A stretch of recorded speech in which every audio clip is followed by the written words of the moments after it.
Spike Lee's Do the Right Thing focuses on the events of one of the hottest summer days in Brooklyn, New York. The community at the centre of the film, Sal's local pizzeria, Radio Raheem and his loud boombox, the mayor and his attempts to try and please everyone, is distinctive and vibrant, full of a variety of personalities, from endearing to downright prejudiced. The film challenges the audience to find empathy with each of the key characters, with how they handle the events and why they choose to handle those events in the way they do. Spike Lee's empathy of complex characters illustrates a wide range of distinctive behaviours that suggest the characters' reasonings and motivations behind their actions in the film are based on a belief that what they are doing is the right thing.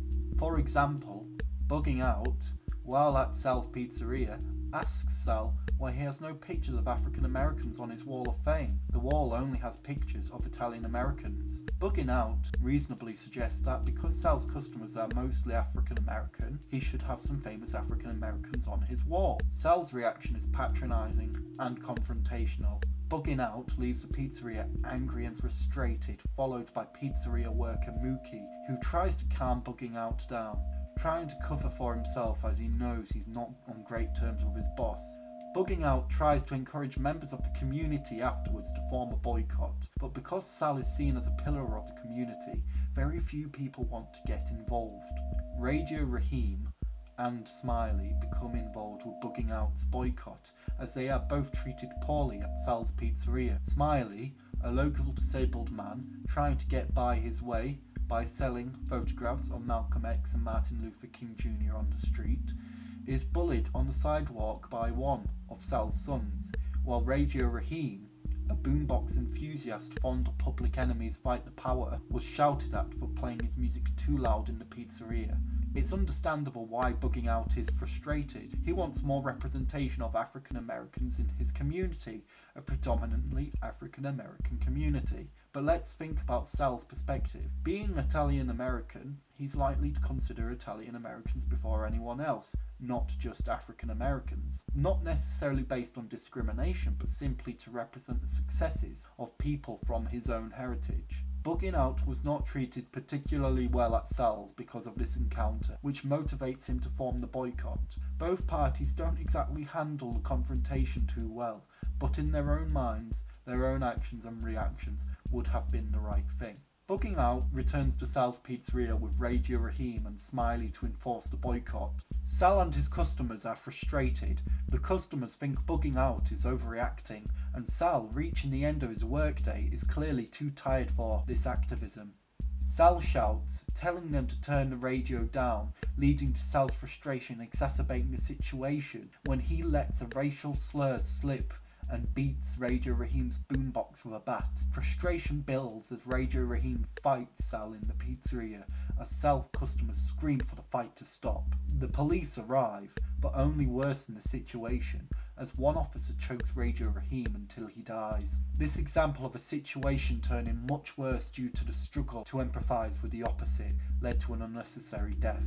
If Sal and Bugging Out could have worked out a mutual understanding, both empathising with the other, none of this may have happened. The climax of the film begins with the catalyst of Mookie's action to throw a trash can through Sal's pizzeria window. The trash can through the window of Sal's pizzeria causes frustrations of those in the neighbourhood to reach a boiling point, leading to the burning down of Sal's business.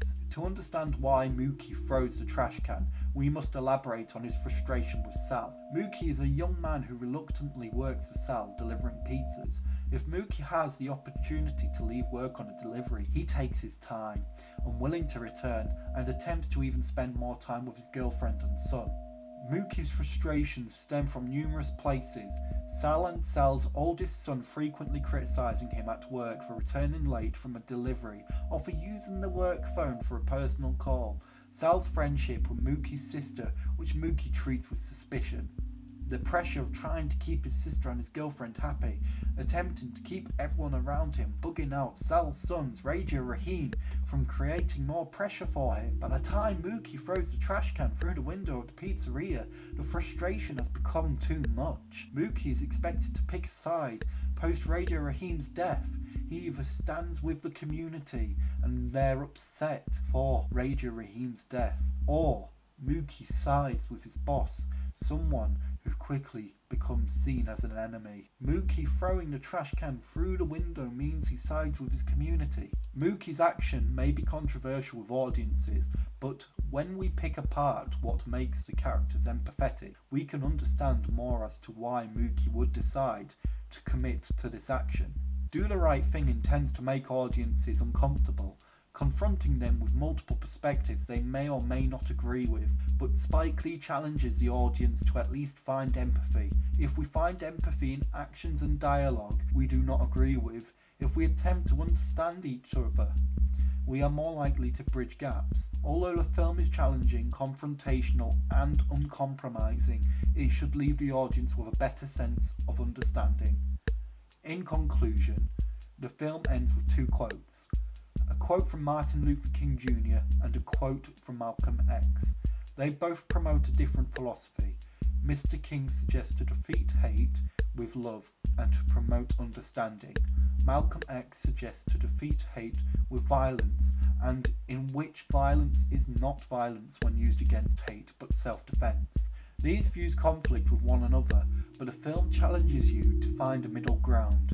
Why did these two civil rights leaders believe in these sentiments? Can the wisdom of both be followed? The film ends with the image of both civil rights leaders fading in, suggesting that yes, a middle ground can be reached, and just because we may not share the exact opinions or perspectives does not mean we cannot show empathy and understanding. What do you think of Do the Right Thing? Is it a film you enjoyed? Is it a film you share similar views with? Or is it a film you feel less fond of? Or have you not seen it at all? Has this video interested you or put you off? What do you think? What do you think of Do the Right Thing? And for future videos, what sort of films would you be interested in seeing me cover next? All that typical stuff. Like, subscribe, share if you're interested. It's fine if you don't. I'm just going to really put out these videos every now and again. I'm going to try and do one maybe one every 2 weeks. Maybe a video in between if I've got more than enough videos lined up. And yeah, I hope you enjoy what I have. Thanks for watching.